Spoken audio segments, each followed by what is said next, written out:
Hello friends, मैं study with किसला channel से बोल रहा हूँ, किसला कुमार। हम जानते हैं कि दोस्तों टीजीटी पीजीटी की ढेर सारी वैकेंसियां आ गई हैं और विज्ञप्ति भी आ गई है, फॉर्म भी भर चुके हैं हम लोग। और अभी भी हमारे पास बहुत टाइम है। कम से कम जो हमारा पेपर होगा, मान के चलिए कि अक्टूबर नवंबर से पहले होने वाला नहीं है, क्योंकि जैसी स्थिति परिस्थिति अभी चल रही है, क्योंकि देख रहे हैं कोविड-19 की स्थिति बहुत ज्यादा भयावह हो गई है। और इसलिए जो हमारी गवर्नमेंट, हमें लगता है कम से कम 3 से 4 महीने बाद ही पेपर कराएगी। तो टीजीटी पीजीटी का जो भी सिलेबस है, स्टार्टिंग हम करेंगे आज। और आज हम स्टार्ट करेंगे ज्योग्राफी। और ज्योग्राफी में हम टीजीटी पीजीटी और नेट जैसे सिलेबस को तो पूरा कवर करने की कोशिश करेंगे। तो टीजीटी और पीजीटी में एक सब्जेक्ट होता है भूगोल, और भूगोल जो कि बहुत ही फैक्चुअल सब्जेक्ट है, थोड़ा साइंस से इससे भी रिलेटेड है। तो जैसे कि हम सारे टीजीटी पीजीटी की वैकेंसी आ गई है, तो हम पढ़ेंगे इसमें भूगोल। और भूगोल को स्टार्टिंग करने से पहले कुछ उसमें शब्दावली होती है, जैसे संघनन हो गया, वाष्पीकरण हो गया, तापमान हो गया, तापमान किसे कहते हैं, वाष्पीकरण किसे कहते हैं, संघनन क्या होता है, पार्थिवीकरण क्या होता है, एल्बिडो क्या होता है, इसको हम अच्छी तरह से जान लेंगे। अभी हमने ज्योग्राफी का सिलेबस स्टार्ट नहीं किया है। ज्योग्राफी का सिलेबस हम स्टार्ट करेंगे समुद्र विज्ञान से, ठीक है। तो हम पूरा कोशिश करेंगे जल्दी से जल्दी 3 से 4 महीने जितना भी हमारे पास टाइम है, उस टाइम को देखते हुए हम इसको सिलेबस को कवर करने की कोशिश करेंगे। तो आइए पहले हम जानते हैं कुछ जो सिद्धांत हमारे, कुछ इसमें सिद्धांत है, सिद्धांतों को जानते हैं। तो ये हम टीजीटी पीजीटी के लिए पढ़े हैं, तो इसको विशेष तौर से आप लोग इसको देखिए। भूगोल का देखिए, भूगोल पढ़ेंगे, भूगोल में सिद्धांत में आज हम पढ़ेंगे तापमान और वाष्पीकरण, और इसके आगे हम कल पढ़ेंगे संघनन और पार्थिवीकरण, ठीक है। तो पहले जानेंगे हम तापमान किसे कहते हैं, टेम्परेचर आखिर होता क्या है। हमें तापमान बहुत से सुने, तापमान किसे कहते हैं, क्या होते हैं। तो आइए इसको हम जानते हैं, तापमान आखिर होता क्या है। तापमान को हम 2 शब्दों में डिवाइड कर सकते हैं। कितने शब्दों में? 2 शब्दों में। तापमान 2 शब्दों से मिलकर बना होता है। पहला क्या है? ताप, और दूसरा क्या है इसका? अंकीय मान, ठीक है। ताप का ताप प्लस अंकीय मान, अर्थात ताप के अंकीय मान को क्या कहते हैं?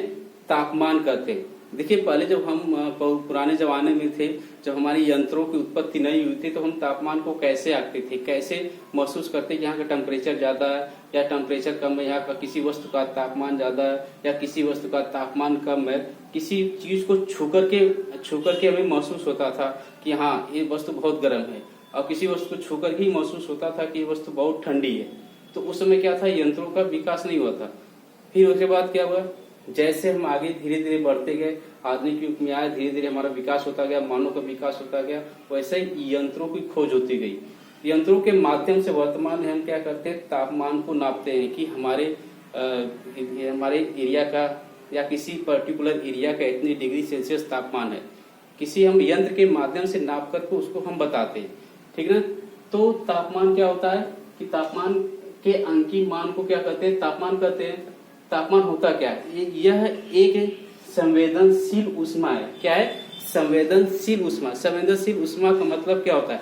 किसी वस्तु को अपने इंद्रियों के माध्यम से जब हम छूते हैं, तो उसके तापमान का हमें पता चलता है कि यह वस्तु बहुत गर्म है या मध्यम गर्म है या कम गर्म है या बहुत ज्यादा ठंडी है। तो हम किसी वस्तु को जब छूते हैं, तो छू करके जो हमें तापमान महसूस होता है, उसे हम क्या बोलते हैं? संवेदनशील ऊष्मा बोलते हैं। मान लीजिए ये मार्कर है, अगर मार्कर को धूप में रख देंगे कुछ देर के लिए, तो मार्कर क्या हो जाएगा? गर्म हो जाएगा, ठीक है। जब गर्म हो जाएगा तो हम छुएंगे तो मार्कर क्या दिखेगा? गर्म रहेगा। तो हमें ये कैसे पता चला कि ये मार्कर गर्म है? तो हम इसको छू रहे हैं, मतलब हमारी इंद्रिया, कोई हाथ तो छू रहा है, टच कर रहा है, और हमारी इंद्रियों को महसूस हो रहा है कि हाँ ये चीज क्या है? गर्म है, ठीक है। तो जो ऊष्मा होता है क्या, वो संवेदनशील है। जो तापमान होता है संवेदनशील ऊष्मा होती है, ठीक। आगे संवेदनशील ऊष्मा क्या होती है, ठीक। तो जिस ऊष्मा को इंद्रियों द्वारा छू करके हम महसूस करते हैं, उसे क्या कहते हैं? संवेदनशील ऊष्मा होती है। जैसे ये हाथ है, जैसे क्या है, ये मेरा हाथ है।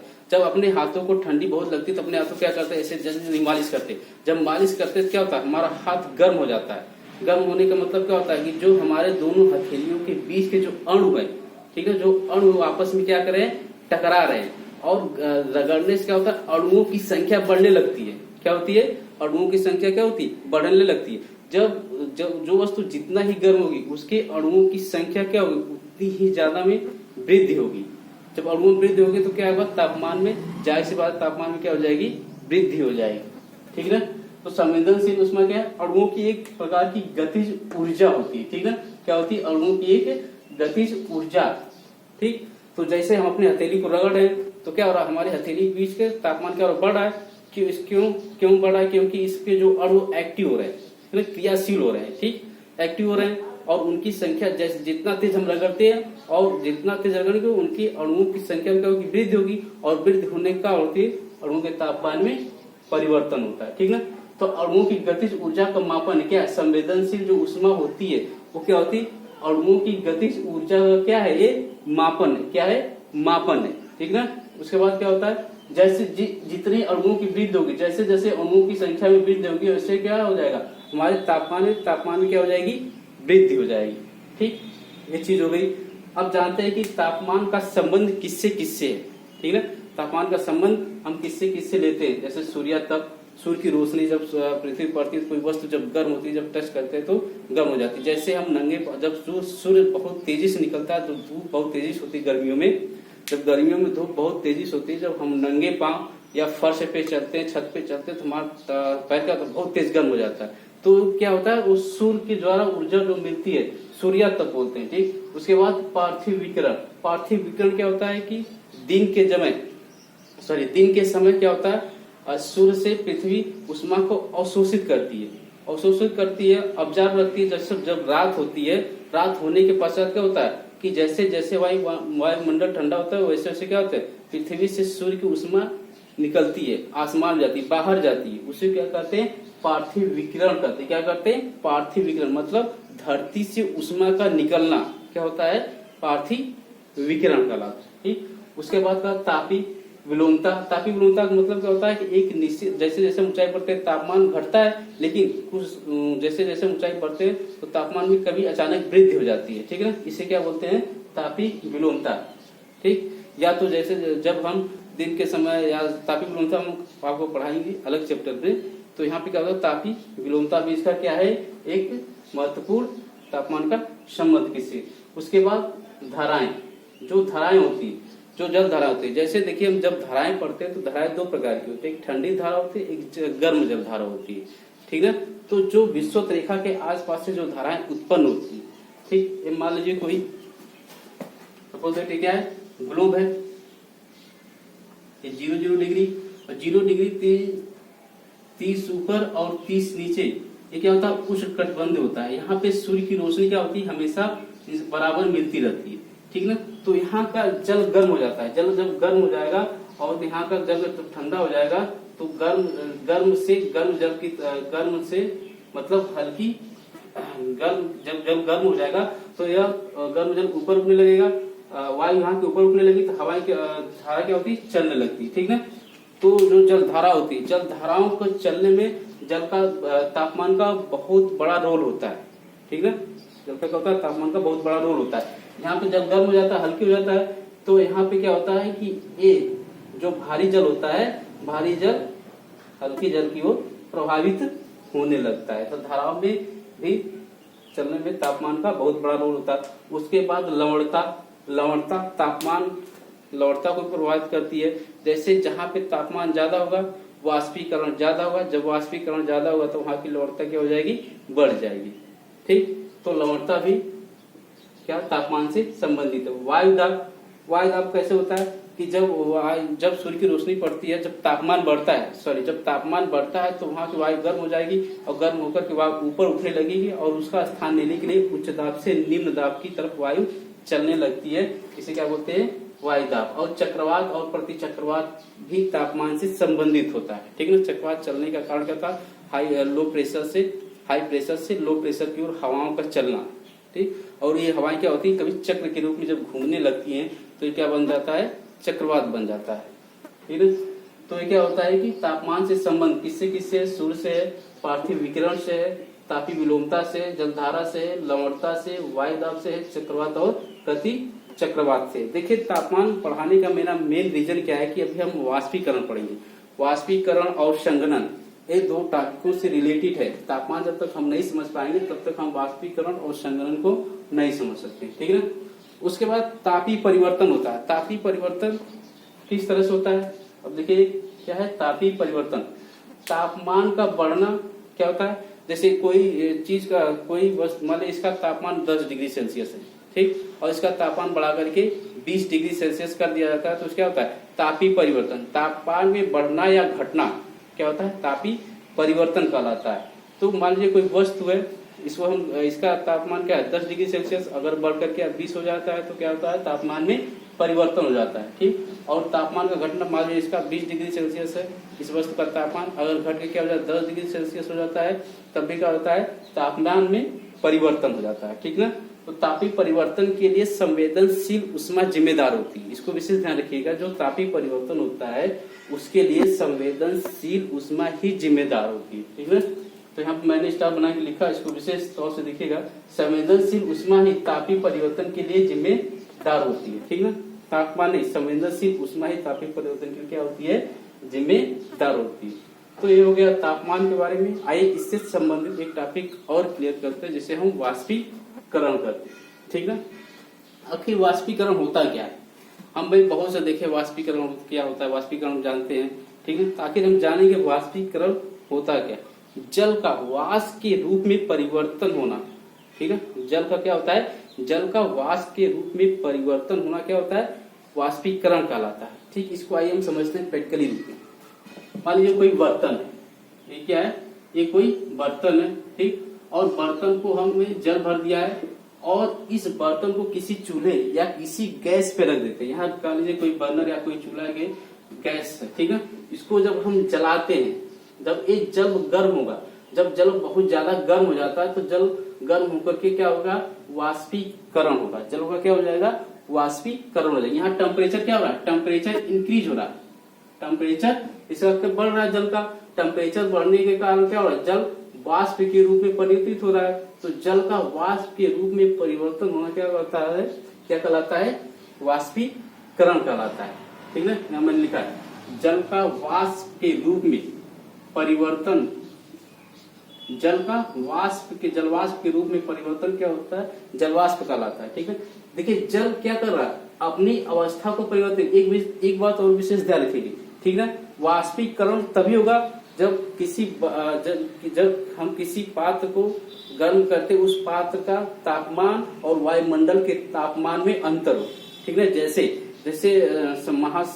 प्रशांत महासागर से वाष्पीकरण हो रहा है, तो प्रशांत महासागर का तापमान वायुमंडल के तापमान से अधिक होना चाहिए।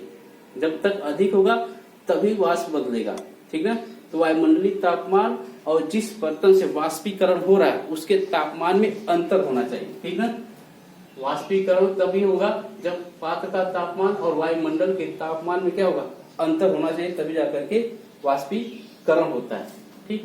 किसी माध्यम समझते, जैसे हमने एक लोटा लिया, ठीक है, एक लोटा पानी भर लिया, ठीक, मैं क्या किया एक लोटा पानी भर लिया और उस पानी को मैंने गैस पे रख दिया, ठीक। तो गैस पे जब रखते हैं तो जब पानी गर्म होता लगता है तो देखते हैं उसमें वाष्प के रूप में पानी क्या होता है वायुमंडल में चला जाता है। इसका मतलब क्या होता है उस बर्तन का तापमान वायुमंडल के तापमान से क्या हो जाता है ज्यादा हो जाता है, ठीक ना। इसी क्या करते हैं, इसी को हम कहते हैं वाष्पीकरण। तो जल का जलवाष्प के रूप में परिवर्तन होना क्या कहलाता है वाष्पीकरण कहलाता है। देखिए ये क्या कर रहा है अपनी अवस्था को परिवर्तित कर रहा है, ये क्या कर रहा है अपनी अवस्था को परिवर्तित कर रहा है। अवस्था किसकी परिवर्तित, जल की अवस्था किसमें होती है जलवाष्प में हो रही है। जब जल की अवस्था परिवर्तित करे तो जो हम यहाँ से संवेदनशील ऊष्मा इसको दे रहे हैं, इस बर्तन के जल के द्वारा जिस संवेदनशील ऊष्मा से हम जल को गर्म कर रहे हैं तो जल भी गर्म हो जा रहा है। तो जल जब गर्म हो जा रहा है तो वो वायुमंडल में जा रहा है। तो ये जल के साथ साथ जो जलवाष्प की ऊष्मा होगी, जो संवेदनशील ऊष्मा होगी वो भी तो परिवर्तित होगी, वो भी परिवर्तित होके क्या जाएगी वायुमंडल में जाएगी।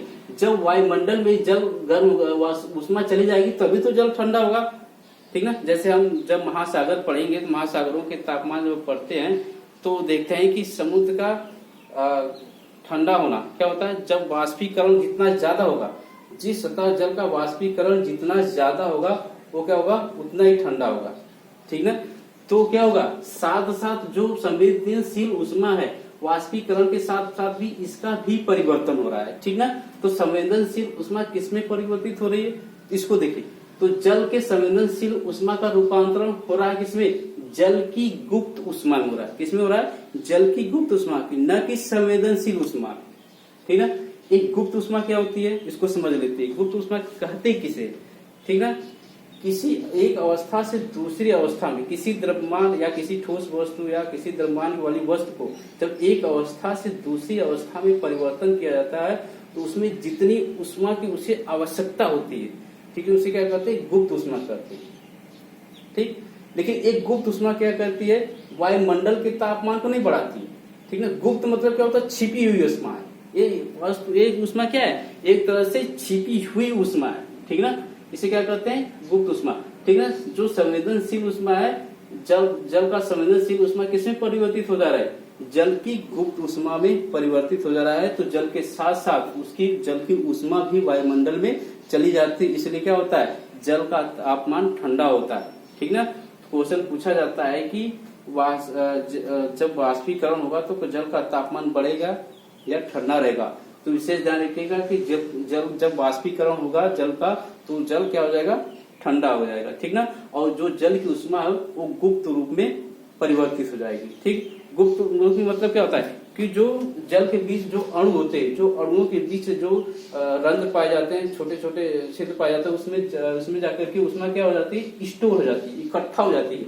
और जब तक हम उसे किसी छेड़े छाड़ेंगे नहीं तब तक क्या होती है, वो उष्मा बाहर नहीं निकलती। जैसे समझिए उदाहरण के तौर से, जैसे हम रोटी बनाते हैं, ठीक है, जब रोटी फूलती है, अचानक कभी मेरा हाथ उस रोटी जब रोटी फूली होती है, तो जब रोटी फूल जाती है तो जब हाथ उस पे रोटी के फूले हुए जब हाथ उसमें टकराता है तो वो जब फूला हुआ भाग उसका फूटता है, उसके देखते भाप में निकलता है बहुत तेजी से। जब भाप निकलता है तो क्या होता है, हमारा हाथ जल जाता है। ठीक है। क्यों जला, क्योंकि हमारा हाथ उस उष्मा के संपर्क में आया और हमारे हाथ का तापमान उस उष्मा के तापमान से बहुत कम है। क्या है, बहुत कम है, तभी हमें जला हुआ महसूस होता है। तो जो रोटी फूलती है तो रोटी में क्या होती है, गुप्त उष्मा होती है। जब तक उसे फोड़ते नहीं, जब तक उसे छेड़ते तब तक नहीं निकलती है। ठीक ना। उसी प्रकार से क्या होती है कि जल के साथ साथ, जलवाष्प के साथ साथ इसकी संवेदनशील उष्मा में भी क्या होता है, परिवर्तन होता है। ठीक ना। और ये गुप्त उष्मा वायुमंडल के तापमान को कभी नहीं बढ़ाती, क्योंकि ये गुप्त रूप में रहती है, उसी के अणुओं के बीच में फंसी रहती है। इसको विशेष ध्यान रखिएगा। अगर क्वेश्चन पूछ दिया कि ये जो ताप परिवर्तन हो रहा है, वाष्पीकरण हो रहा है, ठीक है, ये तो जल ठंडा हो रहा है, लेकिन इसकी उष्मा वायुमंडल में जा रही है, तो क्या इससे वायुमंडल का तापमान में वृद्धि होगी, तो नहीं होगी। ठीक है, क्योंकि उष्मा उसके अणुओं के बीच में संचित है। ठीक है, जब तक हम इसे छेड़ेंगे नहीं तब तक नहीं निकलेगी। ठीक, अगर ऐसा होता, अगर वायुमंडल का तापमान बढ़ता जाता तो वाष्पीकरण आज से नहीं हो रहा, बहुत सदियों से हो रहा है। जब से पृथ्वी बनी है, जब से महासागर बने हैं, तब से जल का वाष्पीकरण हो रहा है। अगर ऐसा होता तो क्या हमारा यहाँ रहना संभव होता, संभव कभी नहीं होता। और वायुमंडल का तापमान इतना बढ़ जाता कि यहाँ पे कोई जीव जंतु या प्राणी नहीं रह सकते। तो विशेष ध्यान रखिएगा कि वाष्पीकरण के गुप्त जो वाष्पीकरण होता उसमें जो गुप्त उष्मा होती है, ठीक ना, तो कभी तापमान को नहीं बढ़ाती है। इसको विशेष ध्यान रखिएगा। ठीक, क्या कर रहा है, जब जल, इसको मैंने नोट करके लिखा है, जब जल की संवेदनशील उष्मा का रूपांतरण जलवाष्प की गुप्त उष्मा में होता है तो वायुमंडल के तापमान में कोई परिवर्तन नहीं होता है। ठीक ना। क्वेश्चन पूछने का क्या होगा, कह देंगे कोई परिवर्तन नहीं होता है। जल का वाष्पीकरण होता है, उसमें वायुमंडल के उसमें कोई भी परिवर्तन नहीं होता, उसका तापमान क्या होता है, समान बना रहता है, जैसा का तैसा ही रहता है। ठीक है, इसमें नो चेंजेस, नो परिवर्तन, कोई भी चेंजेस नहीं होता है। ठीक, अर्थात वायुमंडल का तापमान क्या होता है, तापमान में कोई वृद्धि नहीं होती है। ठीक, इसको विशेष ध्यान रखें। देखिए, तापमान को बढ़ाना या घटाना कौन जिम्मेदार होता है, संवेदनशील उष्मा होती है। मान लीजिए हम ठंडियों के समय जब जाते हैं रेलवे स्टेशन या कहीं ऐसे जगह जाते हैं जहाँ पे पार्क में जाते हैं, जब देखते हैं वहां पे क्या होता है, लोहे की बेंच अगर रखी होती है तो हम जब उसमें बैठते तो बहुत समय ठंडी महसूस होती है। ठीक है, उसमें हम उठ जाते हैं या कहते हैं यहाँ बहुत बहुत ठंडा है। ठीक, इसका मतलब क्या होता है कि वो जो उसकी संवेदनशील उष्मा उसमें चेंजेस हुआ, उसके तापमान के परिवर्तन करने के लिए कौन जिम्मेदार है? उसकी संवेदनशील उष्मा जिम्मेदार होती है। ठीक, इसको विशेष ध्यान रखिएगा। तो इसके बाद क्या होता है, देखिए प्रोसेसिंग ऑफ कूलिंग और प्रोसेसिंग ऑफ हीटिंग। और कूलिंग और हीटिंग होता कैसे, ठीक ना। जो जहां पे प्रोसेसिंग ऑफ कूलिंग की प्रक्रिया होगी वहां पे क्या होगा, वाष्पीकरण होगा। क्या होगा, ज्यादा से ज्यादा क्या होगा, वाष्पीकरण होगा। जैसे हम गर्मियों में अगर घड़े में पानी रखते हैं तो घड़े का पानी क्यों ठंडा होता है? इसका रीजन क्या है कि घड़े का जो पानी होता है वो रीस करके कहाँ आता है, घड़े के ऊपर आता है और वायुमंडल में वाष्पीकृत होकर के वायुमंडल में चला जाता है। ठीक ना, घड़े का पानी क्या होता है, रीस करके घड़े के ऊपरी सतह पे आ जाता है और वह घड़े से वाष्पीकरण होकर के वायुमंडल में चला जाता है। जब वायुमंडल में चला जाता है तो उसका क्या हो जाएगा, तापमान कम हो जाएगा। वाष्पीकरण जहां अधिक होगा, इसको विशेष ध्यान रखिएगा, वाष्पीकरण जहां अधिक तापमान कम। ठीक है, तापमान क्या हो जाएगा, कम हो जाएगा। घड़े का पानी इसलिए ठंडा होता है। ठीक, और देखिए प्रोसेसिंग ऑफ हीटिंग, गर्म कैसे होगा, संघनन की प्रक्रिया द्वारा। इसकी अगला ही टॉपिक हम क्या पढ़ेंगे, संघनन की प्रक्रिया में। ठीक है, संघनन की प्रक्रिया जैसे होगी क्या होगी, गुप्त उष्मा क्या हो जाएगी, मुक्त हो जाती है। ठीक ना, संघनन की प्रक्रिया मतलब बारिश का होना। जैसे जलवाष्प का बूंदों के रूप में परिवर्तित होना, जब जलवाष्प का बूंदों के रूप में परिवर्तित हो जाएगी तो उसकी गुप्त उष्मा क्या रिलीज हो जाएगी, रिलीज होकर के आसमान में चली जाती है। ठीक ना, आसमान में जाएगी। तो हम बरसात के समय में देखते हैं बारिश बहुत होती रहती है, लेकिन तब भी उसका क्या होता है, तापमान वायुमंडल का बढ़ा रहता है, हमें गर्मी महसूस होती है। बरसात के बाद भी ऐसा होता है। इसका रीजन क्या होता है कि संघनन, जो गुप्त उष्मा होती है संघनन के पश्चात क्या होती है, वो रिलीज हो जाती है। ठीक ना, एक बात और रखेंगे, मैंने बताया कि वाष्पीकरण से क्या हो जाएगा, टेम्परेचर कम हो जाएगा। ठीक है, संघनन से क्या हो जाएगा, टेम्परेचर ज्यादा हो जाएगा। ठीक है, जैसे देखिए जब कभी बादलों वाले मौसम होता है, जब कभी बादलों वाली रात होती है तो हम कहते हैं कि आज बहुत उमस है, आज बहुत क्या है, गर्मी है, बहुत उमस है। उसका रीजन क्या है कि जो वो संघनन कर रहा है। ठीक ना, वो संघनन में परिवर्तित हो रहा है, जलवाष्प जल की बूंदों में परिवर्तित होगा। जब जल की बूंदों में परिवर्तित होगा उसके बीच का जो जल होगा क्या होगा, रिलीज हो जाएगा। ठीक ना, निकल जाता है, बाहर निकल जाता है, उसका तापमान बाहर निकल जाता है। तो क्या होता है, वायुमंडल के तापमान को थोड़ा सा बढ़ा देता है। ठीक, उसके और रीजन, जब पार्थिवीकरण होता है तो वो पार्थिवीकरण वायुमंडल में मुक्त रूप से नहीं चला जाता है। इसको हम आगे इसी से हम पढ़ेंगे। ठीक ना, इसको विशेष ध्यान रखिएगा।